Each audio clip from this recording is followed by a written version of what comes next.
Hello everyone, this is Daddy here. Hope you're well.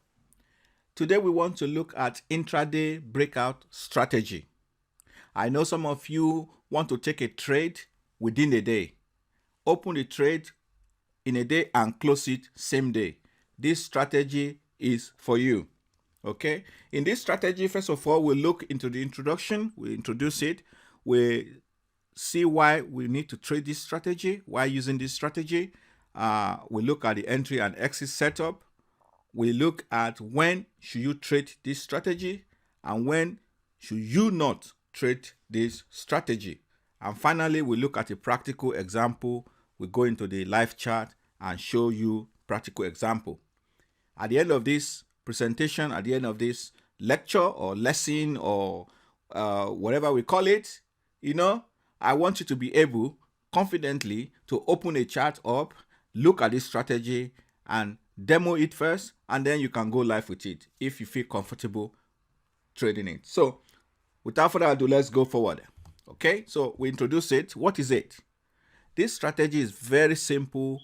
It's just finding the high and the low of the Asian session. Okay, it's a kind of a scalping method, but what we are looking for is a high and the low of the Asian session. We are not going to use trend lines, chart pattern, or anything like that. This system is very profitable. And now I'll show you how to determine the Asian high and low of the day. Now, look at the chart on the screen. What you notice first of all is a box. This is called the breakout or the Asian box. So it has what? It has the start of the session and the end of the session. So Asian session starts at 21 GMT, 9 p.m. GMT, and closes at 6 a.m. GMT. Okay.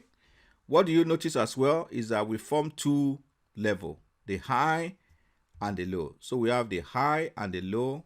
So the high was formed round about here and the low was formed at this candle here.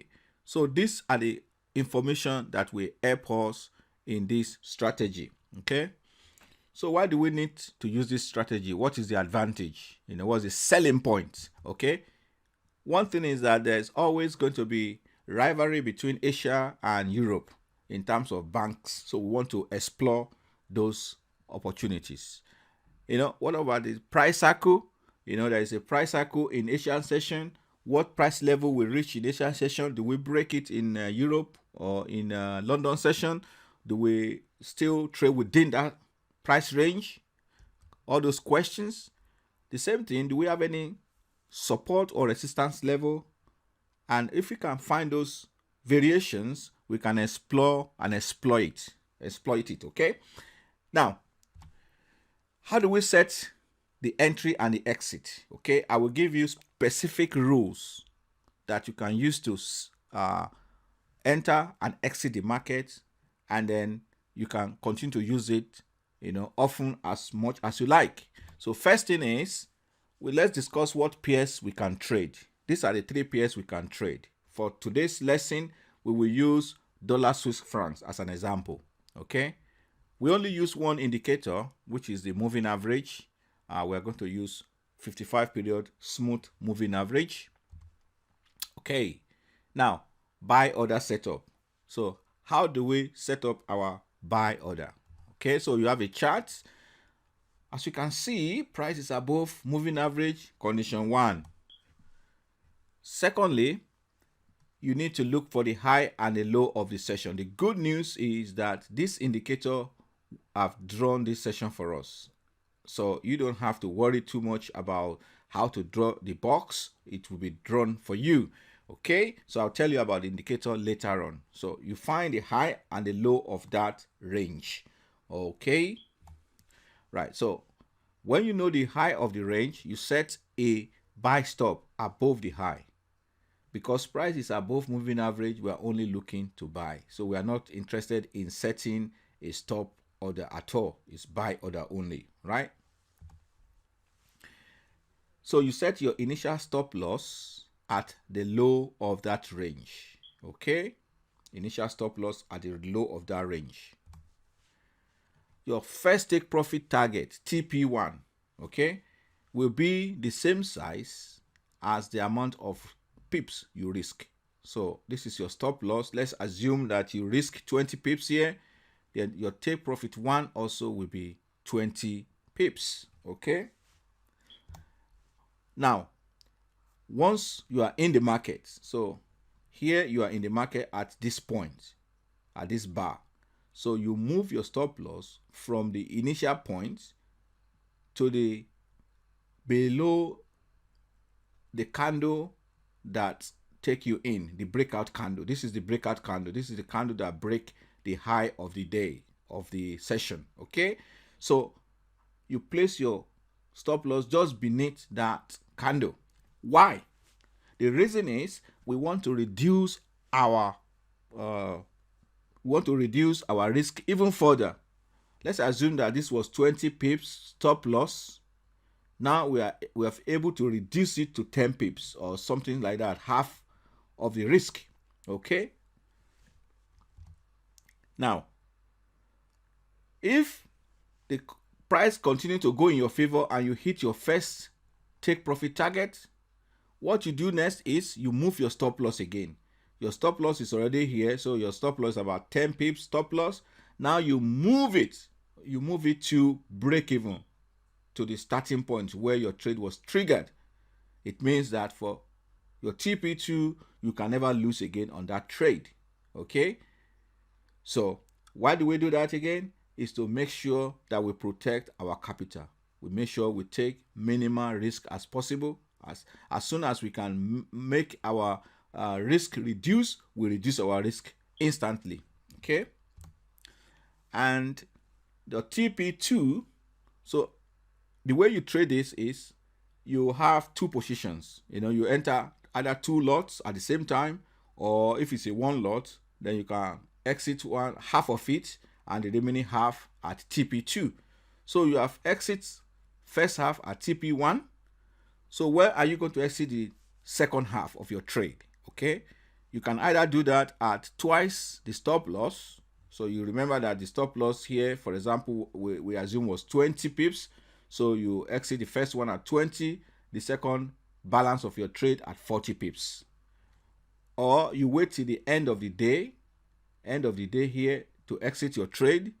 Or if you have a certain amount of pips in mind that you would like to collect, so if it's 40, 50, 60 pips, you can also use that as your TP2. Now let's look at the sell order. The sell order is exactly as buy order, but the opposite way. All right, so now we have the same chart. We have the moving average there. You've seen the session, the Asian session high and the low of the session, okay? And then we know that the price already below, so we are only looking to sell. We are not going to buy here because price is below moving average. Okay, so what do? We place our sell stop below that low of the range, okay? We place our sell stop there. Where is our initial stop loss? It will be here, right at the top. Yes, it is right at the top here where we protect ourselves. That is the initial stop loss, okay? Where is our target? Our TP1. Our target will be what? The same size as your stop loss. So it will be somewhere down here. Let's see. Right, so it's somewhere down here because this is our stop loss. Let's assume it's 20 pips and our TP1 is also 20 pips. Okay, now you are in the market, right? You've entered the market through this bar, and then immediately what you do is you reduce your risk further. Okay, so by moving your stop loss, so your stop loss that used to be here, you will move it down here just above this breakout candle. That is the breakout candle, the candle at which you are triggered into the market. So you put your stop loss just above it. Have you seen what happened now? Your stop loss used to be this much, but now your stop loss has reduced significantly to this. So if this were 20 pips before, we're looking at about 4 pips now, or 5 pips. So reducing your risk even further. Okay. Now, if you hit your TP1, right? So you're taking your TP1. So what you need to do again is to protect yourself even further. So move your stop to break even. Move your stop from here to break even. So it means your TP2, whatever that happened to the second part of your trade, you can never lose anymore because you have protected yourself against any losses. You've broken even. So as we said before, your TP2, you can either close it at the end of the day, or you can use twice your stop loss. So you see, this is your stop loss, which is 20 pips in this scenario. So your TP2 could have been 40 pips, but you see, you don't have up to 40 pips down to the end of the day. So your end of the day might be the way you will exit this one. Or as we said before, if you have a number of pips in mind that you would like to collect, so you can set that also as your TP2. So guys, this is the sell order setup, and we have talked about the buy order setup earlier. Now we want to discuss something also important. Yeah, when should you trade this strategy? The reason why I brought this up is sometimes a strategy works perfectly in some circumstances, in some scenarios, in some trading conditions, and that same strategy, when the condition changes, that strategy will fail, and traders usually will blame the strategy. No, it's not the strategy. It's because we do not understand that the conditions has changed. And when conditions changed, you either modify or adapt the strategy, or do not use that strategy and move to another strategy that is suited for that particular conditions. Okay, for this strategy, these are the conditions that you should watch out for. First of all, at that session, the Asian session, do you see visible support and resistance level? If you do, that's good news. Is it a relatively low volatility during that session? If it is, that's a good news. The trading range for that session, for that Asian session, is it very small? If it is, that's very good news. What about you yourself personally? Do you have confidence when you see the trade setup? Do you have a confidence that this trade is going to work? If you do, that is good news. And finally, are there scheduled news events that is associated with the currency you are trading for that day? If there are no news, oh, fantastic. So that's a good news for you. Okay.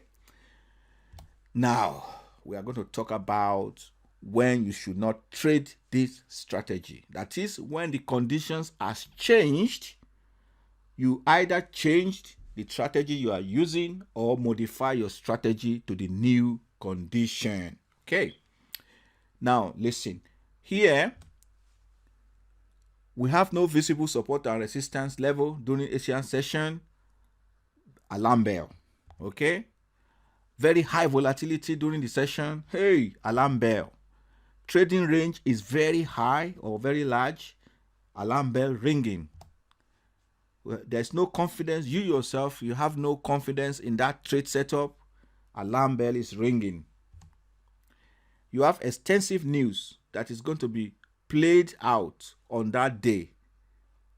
Let's say FMOC, or you have non-farm payroll news, or you have interest rate release and things like that. Then you don't have to trade that day. Okay. Now that we have gone through all the rules, the do's and the don'ts, now let's go and see the live chart ourselves. Okay, good. So this is a live chart, and this is USD Swiss francs, USD chef, and we're looking at the chart here. So I'm scrolling. Let me scroll to today. Yeah. So I'm scrolling to today. Today. This is today now. Okay. So this is the Asian session today. If you look at it, because we are below moving average, so we are only looking to sell. So I will I will insert a line here. Let me insert a line here. So this line is my sell stop order that I put in the system, okay? But you can see that my sell stop was not triggered. Why? Because price went up. That's fine, no trade. So I moved to the next day. That was yesterday. Okay, let's move to yesterday. What happened yesterday? The same thing happened here. We have the box. This is the Asian box here. Oh, guys, before I go forward, let me show you the indicators, right? So we have two indicators. One is the session indicator and moving average. Session indicator is the indicator that draw these boxes for us. So what are the properties? Okay, first of all, you have the Asian begin. And I told you that the Asian session starts at 21 GMT and it finishes at 6 GMT, 6 a.m. This broker I'm using is GMT plus 3 hours ahead of GMT. So that's why instead of 21:00, this one is midnight 0:00. Yeah. And in the morning, instead of 6 a.m., it is 9 a.m. So that's plus 3. So you need to check your broker's time. I'm sure you know how to do that. Check your broker's time, compare that with your with GMT. So that is what you will enter here. So we have entered the time here for Asian session. We don't need to enter anything for we don't need to display Europe or US session. That's why the color are none, so we don't want to see them on the chart. So then second indicator is the moving average. That's MA55. It's a smooth moving average. You have simple, exponential, smooth, but we are using smooth. There's not much difference in these moving averages, but for consistency's sake, let us stick to smooth moving average. Okay. So we were moving to yesterday. Okay. So this is yesterday. We see the price here. We see the box which is being formed. Okay. And then we draw our line again. So let's insert another line here. So we insert the line here. So we are looking to sell as well. So we start our line. We see that our trade has been taken here. All right. Trade has been triggered here. A sell trade. We put our stop loss just above. So let's put another line for our stop loss.